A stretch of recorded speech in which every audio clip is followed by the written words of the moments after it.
CD4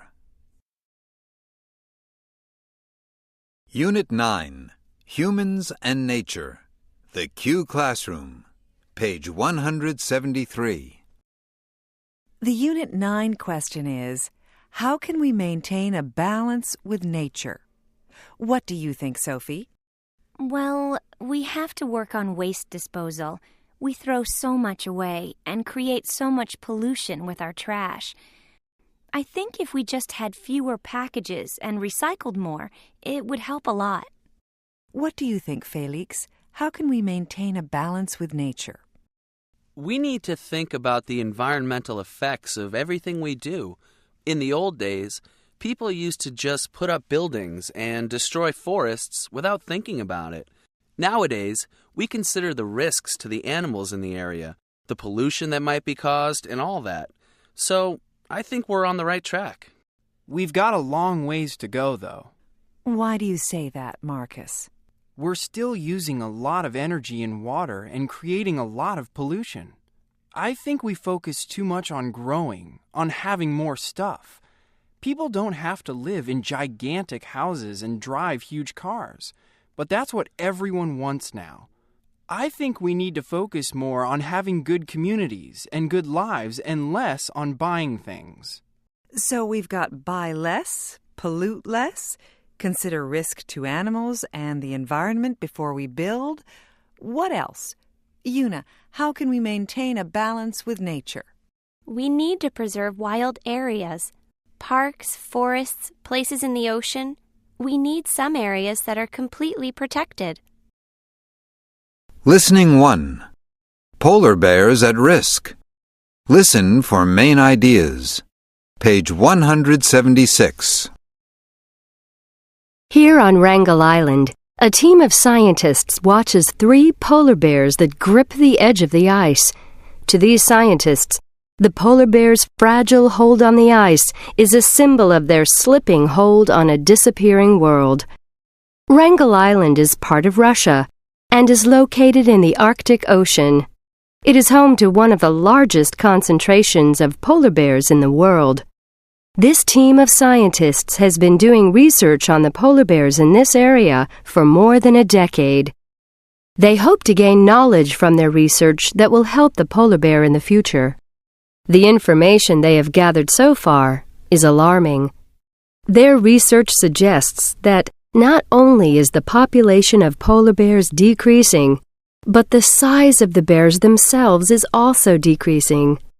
The scientists have concluded that the polar bear is facing a crisis as a result of climate change.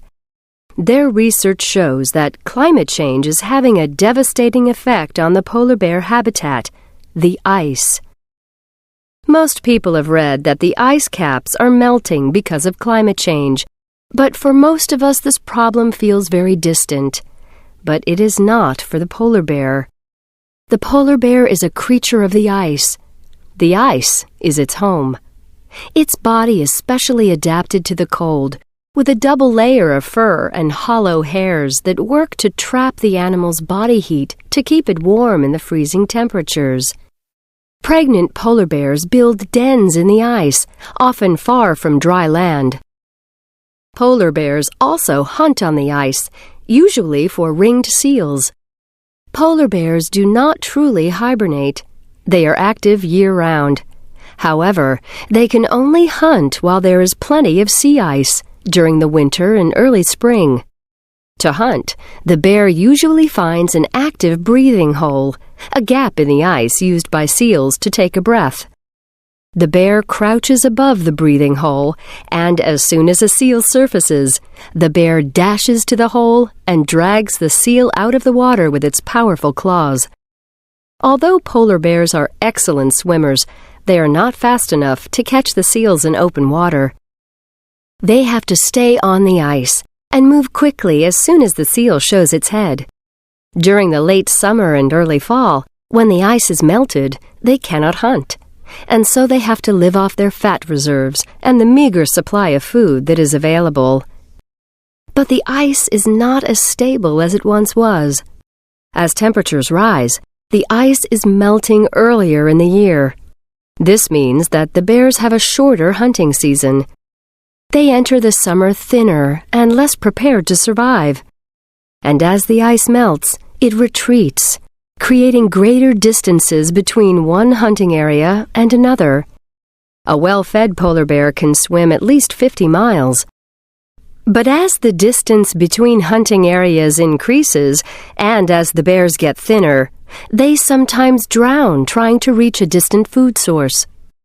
At the moment, the polar bear population is around 20 to 25,000 worldwide. In some places, the number of polar bears has gone down significantly over the last 15 to 20 years. Why are there fewer bears? One reason is that the birth rate is decreasing.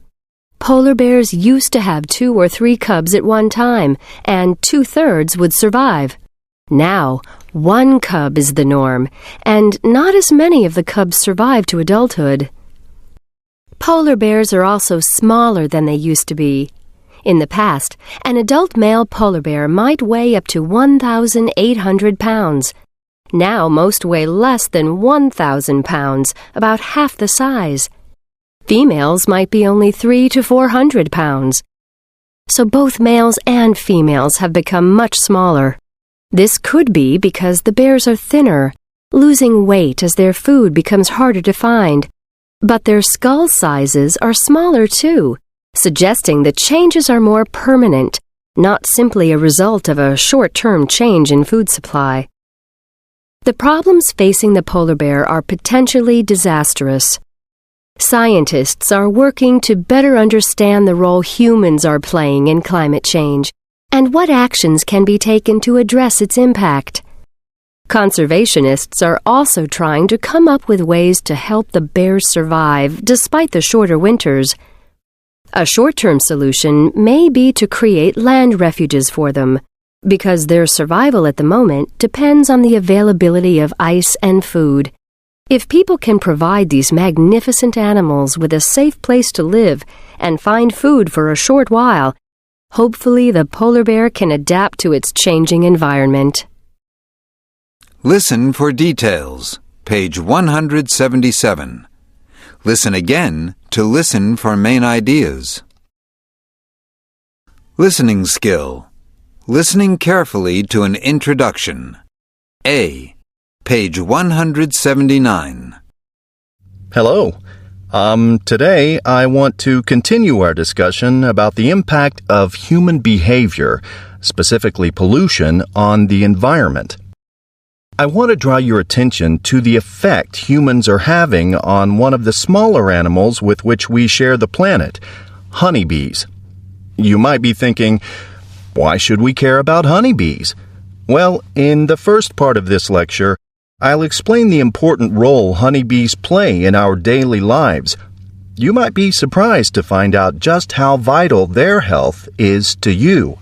In the second half of the lecture, I'll review some recent research on how pollution in the environment is causing flowers to lose their smell. I'll also talk about how the bees are confused by this lack of smell. Finally, we'll finish up today with my predictions for the future for bees and consequently for humans. Okay? Let's get started. Listening 2. The effects of oil spills. Listen for main ideas. Page 182. Good morning. Today we'll continue to look at the way humans affect the environment. This class will focus on the Exxon Valdez oil spill, one of the largest oil spills in U.S. history. The Exxon Valdez was an oil tanker, a ship that carries large amounts of oil. It ran aground in Prince William Sound in Alaska in 1989. It released about 11 million gallons of oil into the water and onto the beaches. Many oil spills around the world have been bigger, but the Valdez oil spill has emerged as among the most serious in terms of its environmental impact. I'll explain why. I'm also going to talk about some methods used to deal with oil spills. The oil spill in Prince William Sound has been particularly difficult to clean up, and efforts to restore the environment there are expected to continue indefinitely. We continue to learn a great deal about the different approaches to this problem from those efforts. All right, so first some background on the spill. On March 24th, 1989, the Exxon Valdez oil tanker hit a rocky area called Bly Reef in the northeast part of Prince William Sound. The reef tore open the ship, spilling oil into the water. When the oil spilled, the weather was calm. But after 3 days, a storm moved in, and the wind started to disperse the oil down the shoreline. As the wind blew the oil and water together, the oil changed into a thick substance called mousse. That's M-O-U-S-S-E, which is very sticky and very difficult to remove from the water and the beaches. The oil continued to spread and move along the shoreline, and it gradually affected about 1,300 miles of beach altogether. If you look at a map of Prince William Sound, you see that there are several islands there. Some of these, like Cordova Island and Green Island, have small communities in which many people work in businesses related to fishing, especially salmon fishing. The Sound is also home to other species of fish, such as herring and pollock, and to sea otters, seals, and many species of sea birds. So, why did this spill have such a serious environmental impact? The features of Prince William Sound are big factors. The Sound is very cold and relatively enclosed. It has a very rocky shoreline and a narrow opening out to the open waters of the Pacific Ocean. The very cold water caused the oil to stay in the Sound and sink into the rocks and sand and below the surface of the water. The enclosed area kept the oil from spreading into the open ocean water. This kept the damaging effects of the oil in a small area. In addition, the water in Prince William Sound is very calm most of the time. We know that ocean waves can break down oil so it's not so toxic, but there aren't usually big waves in the Sound.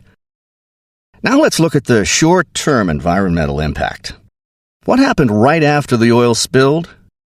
Thousands of oil-coated birds, seals, and fish began dying on the blackened beaches and in the oil-covered water. Volunteers rushed in to try to save the birds and animals by cleaning them. But in the days that followed the spill, it's estimated that 250 bald eagles, 250,000 seabirds, 2,800 sea otters, 300 harbor seals, and billions of salmon eggs died. One reason the animals died was from the cold. When oil gets onto animals and birds, their fur and feathers cannot keep them warm. Their body temperatures drop, and they die. As the days went on, many more birds, seals, and sea otters suffered injuries. And oil is very toxic. Many animals died or became ill from swallowing oil as they hunted for food. The people there were deeply affected as well. For example, the shores of Green Island were covered in crude oil. Individuals who fished for a living were hit especially hard. So many fish died that some fisheries had to close. Now let's look at the long-term environmental impact. Hundreds of studies have been conducted since 1989. Scientists are starting to understand how complicated the recovery of Prince William Sound is. Although the Sound looks beautiful again, the environment there is still in deep trouble. A recent report presented some of the continuing problems. One big problem is that there is still a large amount of oil there. As much as 20,000 gallons of the Exxon Valdez oil is still trapped in the Sound, deep in the water and on the beaches. Researchers have dug holes on the shore between 5 inches and 1 foot. That's between 10 and 30 centimeters below the surface. They have found layers of oil still in the sand. Some species, such as the sea otter, dig in the sand for food. The sea otters often come into contact with the toxic oil, even now, many years after it was released.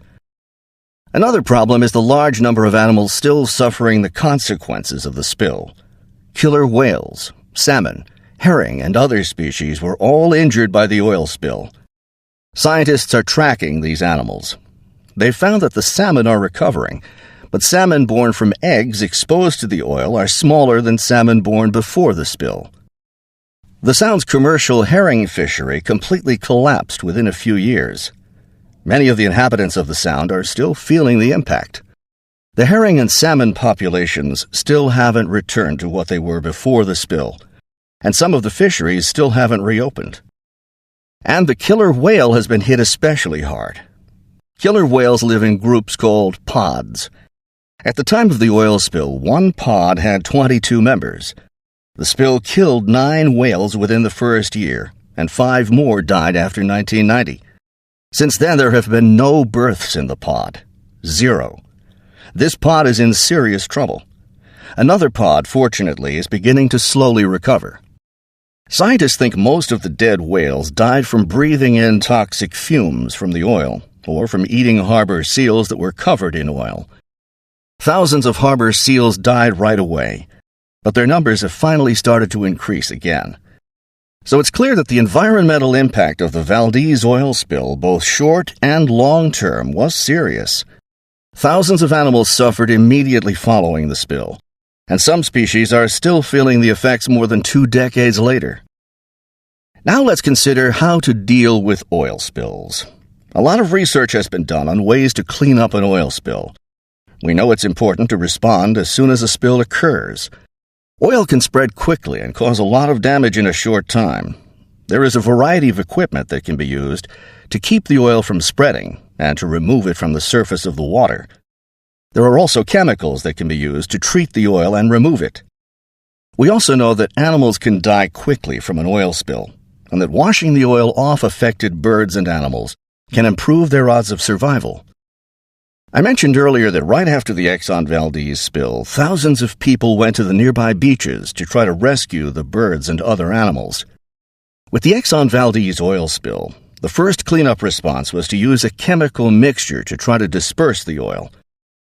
This didn't work because there weren't enough waves to mix the water and the chemicals. Remember, the water in Prince William Sound is often calm, and so they had to try something else. Next, they tried to use very hot water to remove the oil from the shoreline. However, they learned that this was a bad idea because the hot water killed bacteria on the shore that could have actually helped break down the oil. They went on to try other methods. The cleanup effort was huge. It lasted for 4 summers. There were about 10,000 workers in 1,000 boats. The cost? About $2.1 billion. Since the Valdez spill, researchers have been trying to develop better methods for dealing with oil spills. For example, they have developed a chemical that promotes the growth of the bacteria that help break down the oil. To me, this is a positive step, because it's a way to use what we know about how nature works to repair the damage we as human beings have caused. Of course, the best way to stop the damage caused by oil spills is to stop the spills from happening in the first place. Next time, we'll talk about some of the improvements that have been made to oil tankers and the way they are used. But right now, does anyone have any questions? Listen for details. Page 182. Listen again to listen for main ideas. Pronunciation. Reduced forms. Page 188. Most people have read that the ice caps are melting because of climate change, but for most of us this problem feels very distant. Their research shows that climate change is having a devastating effect on the polar bear habitat, the ice. I want to help the animals because they are all affected by the oil spill. A. Page 189. People are doing many things that are helping the environment. Yeah, I'm trying to do my part. For instance, I started walking more places. Yeah, but I can't worry about everything at once, like all the animals that are endangered. What do you mean? That's serious. Don't get me wrong, I'm concerned about them. I just mean climate change is big. It's global, bigger than you or me. So, what's your solution? Start at home. I've started recycling and turning off the lights when I leave a room. I'm doing what I can to save energy and resources. Yeah, Akbar's trying to remember to unplug laptop cords and phone chargers. They use electricity even when he isn't using them. That's a good idea. It's something. We have to start somewhere. Speaking skill. Using persuasive language. A. Page 190. Wait, what are you doing? Huh? Are you throwing that can away? Yeah.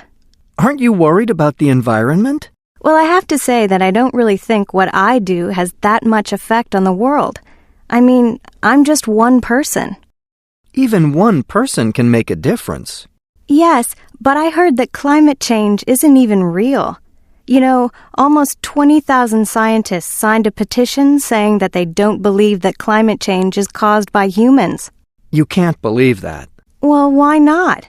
And many people believe that climate change is something recent. But actually, there has been warming in the past. So climate change is nothing new and nothing to worry about. Well, there might be 20,000 scientists that aren't worried about climate change, but tell that to the polar bears. The polar bears? Yeah, think about the polar bears that can't find food because the ice at the North Pole is melting so fast. Really? That's terrible. Whether climate change is man-made or not, I think you should recycle that can, just to be safe. Unit assignment. Consider the ideas. Page 193. It is no secret that our town, Spring Hill, is facing a major budget crisis. Ever since the paper factory closed, people have been out of work, and many have moved out of the area. Income from taxes is down, so the city is looking to the area around Clear Lake as a source of income. 50 years ago, the Smith Paper Factory was built on the shores of Clear Lake. The factory was helpful to the town. It provided jobs and brought people to Spring Hill. However, its impact on Clear Lake was not very positive. The factory polluted the waters of the lake during the 30 years it was in operation. The animals in the lake suffered from this pollution, and one species almost went extinct.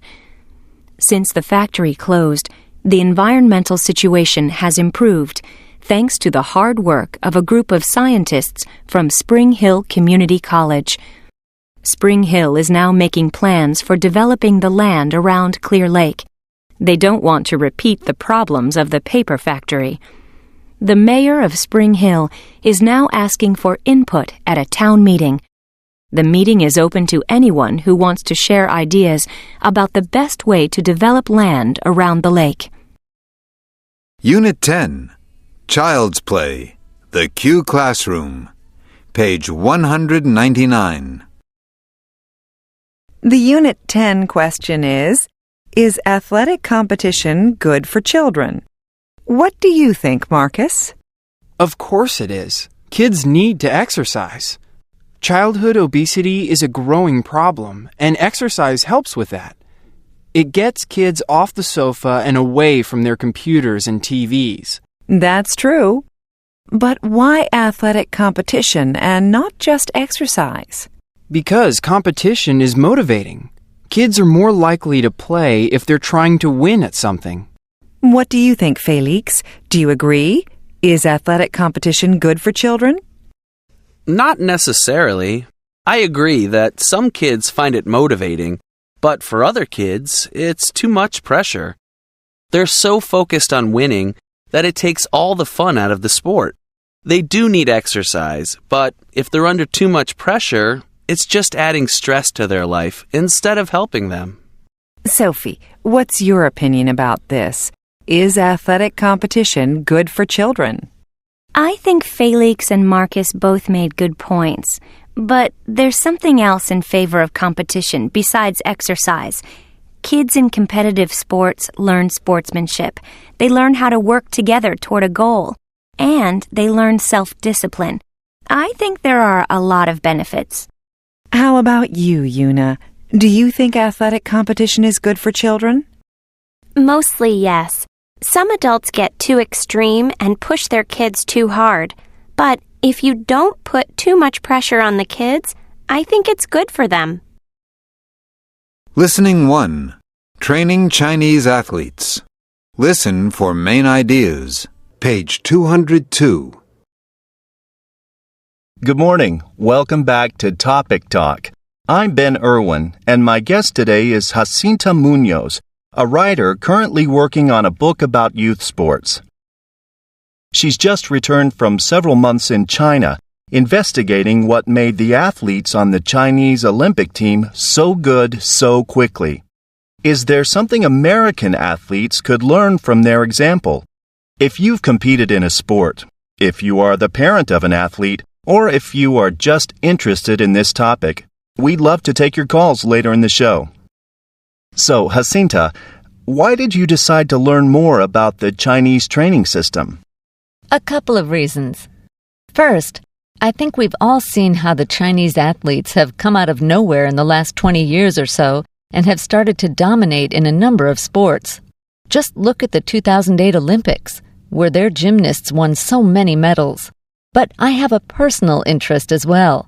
When I was younger, I was a pretty good gymnast myself, and I wanted to see how the Chinese training methods differed from the ones I used. Pretty good? You're much too modest. You made the Olympic team in 1996, didn't you? I did, but unfortunately, I was badly injured the month before the games began, so I never actually competed in them. It was a knee injury, wasn't it? Yes, I was coming off the balance beam, and I injured my knee. I just collapsed. The doctors couldn't fix it well enough to compete again, so I had to retire from gymnastics altogether. That must have been so disappointing, to really be at the apex of your athletic career and have to retire. It really was. I had trained for years with that one goal in mind, making the Olympic team. And I gave up a regular childhood, so it was a crushing blow at the time. It seems to me that training for any sport at the highest level is pretty tough, but gymnastics is particularly brutal. Well, I think at that level of competition in any sport, it's probably the same. Long hours, the intensity of the schedule, and many sacrifices. For example, I think I missed out on a lot of the fun activities most high school students participate in. But I think gymnastics is a little different because competitors are so young. So gymnastics is probably similar around the world in that the athletes start very young. But in China, you found out athletes in many other sports are also starting their training at a young age, didn't you? Yes. What's interesting about the Chinese system is it's a bit like the old Soviet system in that talented athletes are identified when they are small children, and they are usually sent to train at a special school provided by the government. As a result, they often don't see their parents for months or even years. Their counterparts in the United States, on the other hand, are often encouraged by their parents to stick with a sport. The parents are usually the ones making it happen by taking their kids to practice, paying a lot of money for special trainers, and so on. Living away from home and family at such a young age must be very hard on the athletes. Why do they do it? There are many benefits of this system. The Chinese children have all of their physical needs met, from housing to food and clothing to training costs to medical care. It's all paid for by the government. In the United States, young athletes and their families have to foot the bill. Sometimes, if they're very good, the athletes can get funding from other sources, such as companies or individuals that want to invest in their athletic careers. In general, though, it's up to the parents to pay for everything. But in China, there's no need for private investment. Government funding is integral to the whole system. Why is training athletes so important to the government? Susan Brownell, an anthropologist who has lived and studied in China off and on for several decades, has concluded that for the Chinese, sports have been a way to open up. Sports are the first areas in which the Chinese provided incentives or rewards for performance. They are proud of their athletes and want their athletes to represent the country on the world stage. They want their athletes to excel. Susan Brownell says that in the U.S., we raise our children to excel, to try to be number one, and we teach them to share. So in our sports training, athletes need to learn how to work together. Picture a child in the U.S. playing with a ball in the schoolyard. We often have to teach the child that it's important to share the ball. On the other hand, in China, they raise their children to share, and so they train them to excel. Humility is very important in Chinese culture. It's not good to stand out. But when athletes compete, they need to be better than others. They need self-confidence. So much of their training is focused on building self-confidence and on becoming faster, stronger, and better. As part of this process, individual provinces start selecting potential athletes from the elementary schools, and they train them to compete. Only about 80,000 of the hundreds of thousands of children selected will make it to the National Training Center, and that will take them years. How are the children selected? Is it on the basis of their performance in the sport so far? Not really. The recruiters are usually looking for body types. For example, children with small hips and flexibility are chosen for gymnastics and diving, whereas tall children are selected for basketball and volleyball. Some children are sent for training before they've ever even played the sport. But once they get there, they train for 6 hours a day, 6 days a week. As a result, they can get very good very fast. Is it worth it? Many athletes think so, since they get a chance to go to school, travel, and compete. Remember, often these children come from rural communities where they don't have as many options as those in larger cities. But the real beneficiary of the system may be China itself. In just 20 short years, China has gone from winning 5 medals in 1988 to 100 in 2008, the second highest total. It's really the beginning of a new era for Chinese sports. Now we'll open the phones to take some of your calls. We've got James from Madison on the line. Hi, James. What's your question? Listen for details. Page 203. Listen again to listen for main ideas. Listening skill. Listening for causes and effects. Page 204. Many athletes are driven by the hope of winning medals at the Olympics. The athlete won 2 gold medals as a result of years of hard work. Due to bad weather, the baseball tournament was canceled. The kids live far from home and practice very hard. Therefore, they only see their parents every few months. Some kids start playing some sports too young. The result is they often get injured before they even reach high school. A. Page 205. 1. Our team won the tournament as a result of that goal. 2. Amy trained too hard and didn't get enough sleep. Because of this, she didn't compete well on the day of the race. 3. Due to the snow, our game had to be canceled. 4. Olympic athletes in China receive government payment and don't have to support themselves financially. The result is that they can concentrate fully on their training. 5. Coach Zheng has won several gold medals. Therefore, he is respected around the world. 6.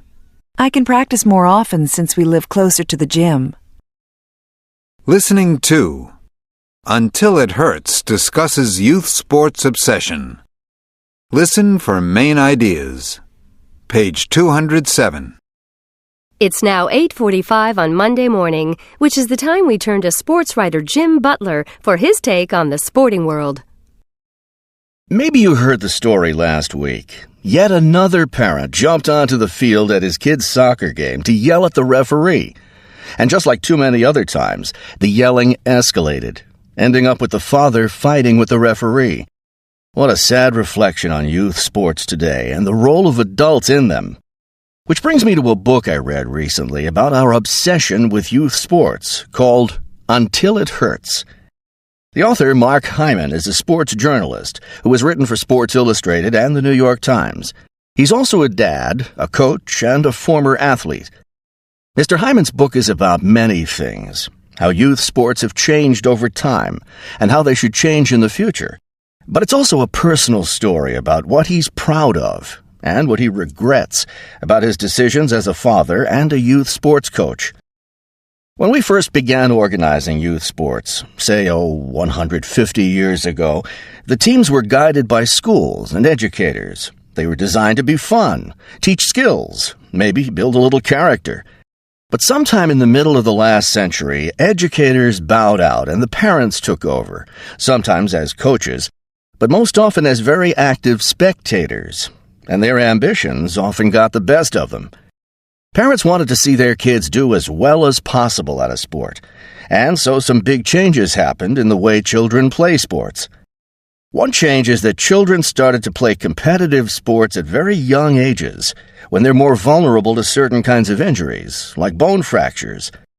Mark Hyman says that kids now commonly start playing organized sports at 4 or 5 years old. Another change is that instead of playing a variety of different games, many children now concentrate on only one, which they play year-round. Again, injuries and burnout are more likely because they're doing the same thing over and over again, straining the same muscles. Mark Hyman knows more than most about this problem. In 2004, he wrote an article about how overuse of the pitching arm in baseball can result in an injury so crippling that you need a major surgery to repair it. In the article, he criticized the parents and coaches who failed to keep the young players safe. Then at age 18, Mr. Hyman's son Ben, a baseball player, found that he needed the very same surgery because of overuse of his pitching arm. This encouraged Mr. Hyman to think about his own role in his son's athletic career. He recalled an incident when Ben was 14. Ben complained that his shoulder was tired and sore, but Mark encouraged him to play again a few days later. Ultimately, the decision to play was Ben's. He played because he wanted to, and he enjoyed it. But Mr. Hyman still wondered if he had made the right decision in encouraging Ben to play. Mark Hyman suggests we take some fundamental steps to get youth sports back to where they used to be. We should listen to doctors, which will mean educating coaches about overuse injuries. We should also discourage kids from playing just one sport year-round. We should listen to children and help them decide if and when they want to play. And most of all, we need to restore perspective. Encourage parents to be the reasonable people they are off the field. In some communities, parents sign contracts about their behavior. In the contract, they agree to follow rules about fighting with one another and arguing with the referee. One such rule introduced Silent Sunday, a day when parents are banned from yelling or even talking at the game. If only that father at the game last week had signed such a contract, he might not have made such a fool of himself. And maybe, just maybe, the kids playing the game would have had more fun. Listen for details. Page 208. Listen again to listen for main ideas. Vocabulary skill. Idioms. A. Page 210. 1. First, I think we've all seen how the Chinese athletes have come out of nowhere in the last 20 years or so and have started to dominate in a number of sports. 2. In the United States, young athletes and their families have to foot the bill. Sometimes, if they're very good, the athletes can get funding from other sources, such as companies or individuals that want to invest in their athletic careers. 3. They are proud of their athletes and want their athletes to represent the country on the world stage. 4. But sometime in the middle of the last century, educators bowed out and the parents took over, sometimes as coaches, but most often as very active spectators. 5. And their ambitions often got the best of them. Grammar. Uses of real conditionals. Page 211. I will put on my uniform when I get there. When I get there, I will put on my uniform. Pronunciation. Thought groups. Page 213. Blake loves basketball. He plays every day and watches every game. Steve and Debbie, on the other hand, will not be going. Do you agree or not? We're going out. Do you want to come with us? A. Page 213. 1. In my opinion, that's a bad idea. 2. Are they coming or not? 3. If I get home early, I'll go running. Want to join me? 4. Keep your head up as you kick the ball. It's important. 5. All week long, these kids are so busy. They have no time for fun. 6. If she wins this match, Ms. Williams will be in first place. 7. If you'd like to talk, call me at 555-233-1157. 8. Here's my email address, goalkeeper100@global.us. Speaking skill. Adding to another speaker's comments. Page 214. I believe that organized sports are beneficial to kids. Sports are good exercise, and they give kids the chance to meet people they would never meet otherwise. That's true. And I would add that sports help them learn to work as part of a team. A. Page 215. In my opinion, college athletes should be paid a salary for playing. Here's why. We all know that college sports are a big business. Universities make a lot of money when their teams perform well, and I think the athletes should receive a part of that profit. That would be fair.